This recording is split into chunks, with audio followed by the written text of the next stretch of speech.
Marami sa atin ang ayaw pag-usapan ang retirement.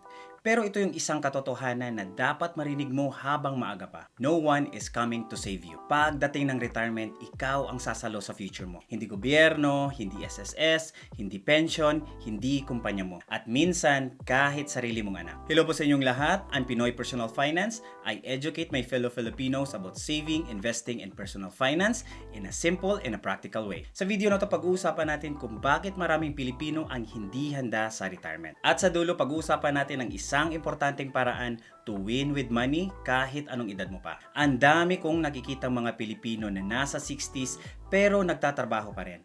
Yung iba, 2 to 3 jobs, minsan 7 days a week pa. At hindi dahil gusto lang nilang maging busy, kundi dahil kailangan nilang magtrabaho para makabayad ng bills at makasurvive. Kahit ilang dekada pa silang nagtrabaho, minsan kulang pa rin para mag-retire ng maayos. At doon mo marirealize na retirement is not about age.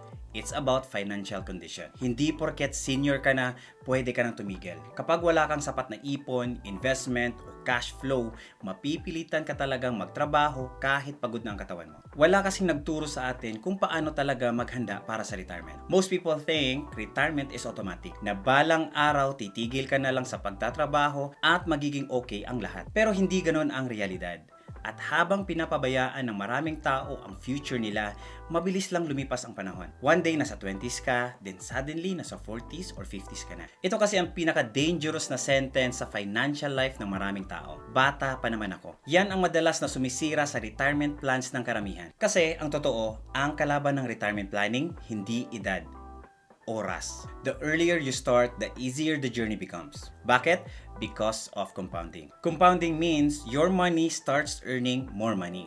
Tapos, yung kinita ng pera mo, kikita ulit. Paulit-ulit yan, year after year. At dito pumapasok yung tinatawag nila na magic ng wealth building. Ang kailangan mo lang talaga is time, consistency, patient, at discipline. Kaya alam mo minsan, mas lamang pa financially yung mga ordinaryong investor na nagsimula ng maaga kaysa sa mga matatalinong investor na nagsimula ng late. Think about that for a moment. Kasi karamihan ng mga beginners, akala nila investing is about paghahanap ng perfect stock, timing in the market, pagiging expert sa lahat. Pero in reality, most wealth built quietly. Kailangan mo lang mag-invest monthly, long-term thinking, at syempre, consistent action. Hindi siya exciting pero sobrang powerful. Isa rin sa pinakamalaking misconception tungkol sa retirement ay akala ng iba, ang retirement ay tungkol sa malaking ipon na pera. Pero hindi. Kasi kahit may 5 million ka, kung mataas naman ang gastos mo, pwede ka pa rin maubusan. Ang retirement kasi ay hindi tungkol sa laki ng pera. It's about cash flow, income, assets na patuloy na nagbibigay ng pera kahit hindi ka na magtrabaho. Kasi yun yung difference ng dalawa. May pera ka lang versus financially free ka talaga. Yan ang real difference. Meron kasing 4 retirement risks na dapat alam mo. Number 1, inflation. Meron akong video explaining about this topic. Check mo na lang. In simple terms, ito yung silent killer ng pera natin. Kasi habang tumatagal, bumababa din ang value ng pera mo. Yung 10,000 mo ngayon, hindi na pareho ang mabibili mo after 10 or 20 years. Kaya ang retirement money talaga requires growth. Kasi your money needs to grow faster than inflation. Number 2, healthcare costs. Habang tumatanda, mas tumataas ang mga medical expenses. At unfortunately, ito yung part na madalas hindi pinaghahandaan ng mga tao. One hospitalization can destroy your years of savings.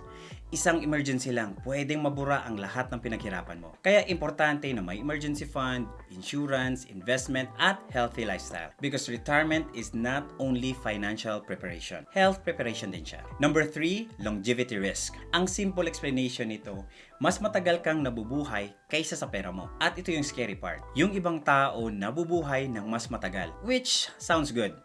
Until you realize na kailangan mong pondohan ang additional na 20 to 30 years na wala ka ng active na salary income. Imagine retiring at 60 years old pero nabuhay ka hanggang 90 years old. That's 30 years. 30 years na kailangan mong tustusan ang pagkain, bills, gamot, at mga daily expenses mo. Kaya malaking mistake yung kung may ipon ka, okay na. Because retirement can last decades. Number 4, sequence of returns risk. Kung first time mo narinig to, I will explain it as simple as possible. Kasi advanced na kasi ito na term sa retirement. So halimbawa, nag-retire ka, then biglang nag-crash ang market.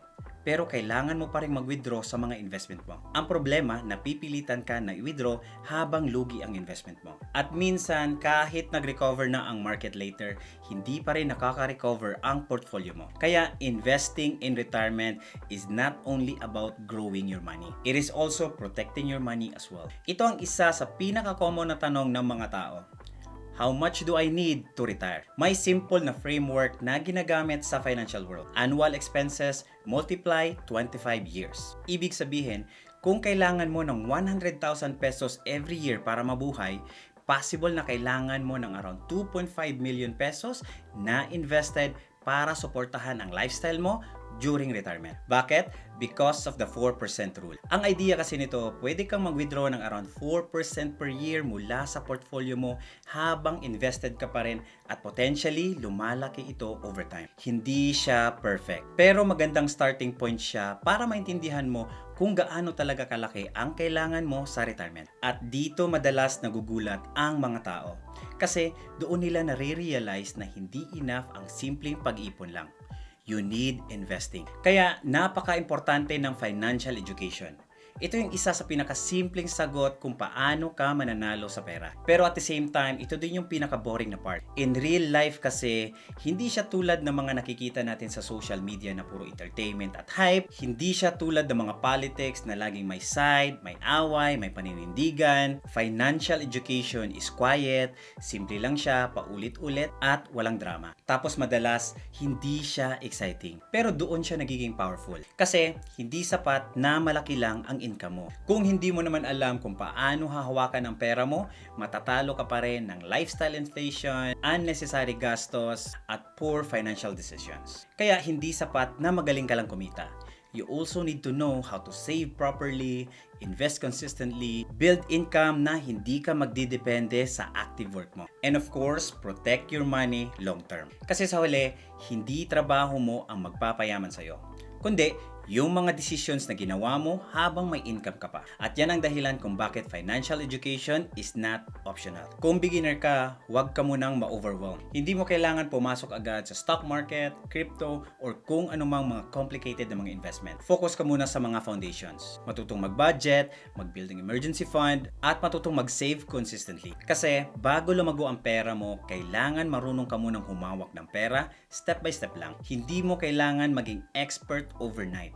Importante, nagsimula ka. Step 1, increase your income. Your income is your biggest wealth building tool. Kaya importante ang skills, career growth, side hustles at mga business opportunities. Mas madaling mag-build ng retirement kapag lumalaki ang earning capital mo. Step 2, build the gap. Ito yung pinakamahalagang formula sa personal finance. Income minus expenses. Yan ang source ng retirement mo. Hindi importante kung malaki ang income mo kung lahat nauubos din. Wealth is built from the gap. Step 3, build emergency fund. Bago ka maging aggressive sa investing, build protection first. Kasi kapag wala kang emergency fund, isang emergency lang, pwedeng mabura lahat ang progress mo. Step 4, invest consistently. Hindi mo kailangan hulaan ang next big stock. You just need consistency. Majority ng mga retirement plans are boring. Monthly investing, long-term thinking, at patience. Hindi flashy, pero effective. Step 5, stop depending on rescue. Ito yung pinaka-emotional na part.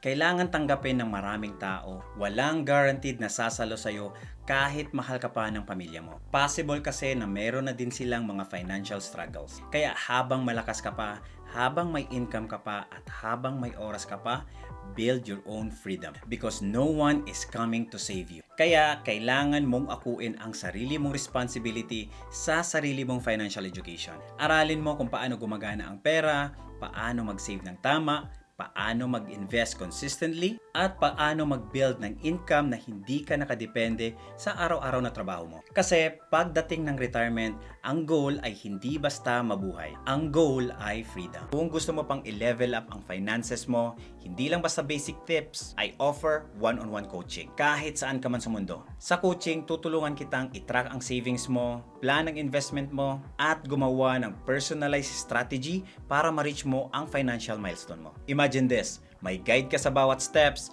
mas malinaw ang direksyon, at mas mabilis ang progress, at mas confident ka sa bawat financial decision mo. Kung interesado ka, just click the link in the description below.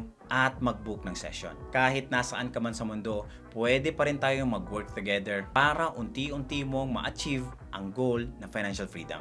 Sana po nakatulong ang video na to para mag-guide ka about retirement. Gusto kong malaman kung anong edad ka na at nag-start ka na bang mag-plan sa retirement mo. Comment mo na lang down below. Thank you so much for watching and see you in the next one. Salamat!